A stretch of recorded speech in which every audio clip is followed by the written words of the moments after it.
La célébration de la Journée mondiale du diabète a vu la participation des acteurs impliqués dans la lutte contre cette maladie. L'occasion a été donnée aux personnes diabétiques de faire les témoignages. J'avais beaucoup de soucis, j'avais perdu de l'espoir, mais avec les conseils, j'ai tenu bon jusqu'à aujourd'hui. Le plus souvent, quand on monte déjà à l'âge de 45 ans là, mes chers frères, il faut faire attention. Les diabétiques bénéficient du soutien du programme national de lutte contre le diabète et de ses partenaires, affirme son coordonnateur.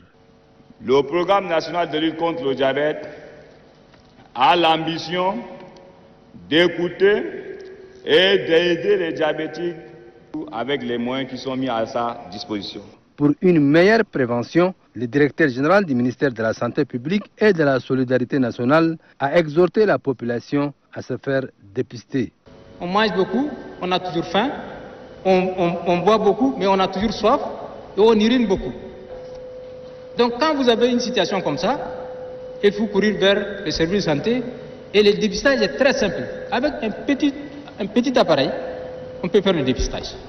À cette cérémonie, des kits de dépistage de diabète ont été distribués aux participants par la société Nikefa Compagnie. Quand on parle de diabète, c'est lorsque le taux de sucre dans le sang est élevé. Et la valeur normale du taux de sucre dans le sang, c'est 0,7 à 1,1 g par litre. Ça, c'est chez la personne qui n'est pas diabétique. Le diabète de type 1, qui survient chez les personnes jeunes et qui est dû à une destruction des cellules bêta-pancréatiques du pancréas par les auto-anticorps que l'organisme même sécrète.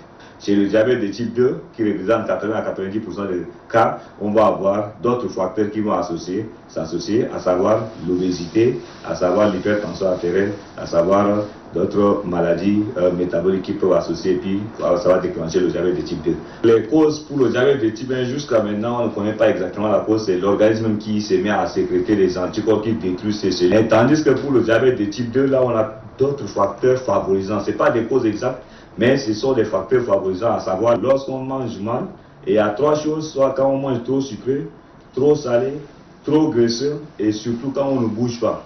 Donc il y a l'inactivité physique, il y a aussi la malbouffe qui contribue à déclencher ce type de diabète. Mais ce qu'il faut remarquer, c'est que c'est un diabète qu'on peut prévenir, on peut même éviter, en faisant du sport et en mangeant sain et équilibré. Et en suivant les règles hygiéno-diététiques, on peut aussi éviter ou bien parfois on peut même guérir de ces diabètes. Mais lorsqu'il s'installe déjà, ça va devenir une maladie chronique. Mais d'autres formes de diabète, comme je viens de citer, si c'est dû à des produits, le plus souvent, les produits qu'on utilise sur le marché, les dexaméthasone, tout ce qui est contrôlé, les anti-inflammatoires que les gens utilisent, ce sont des médicaments qui peuvent augmenter transitoirement le taux de sucre.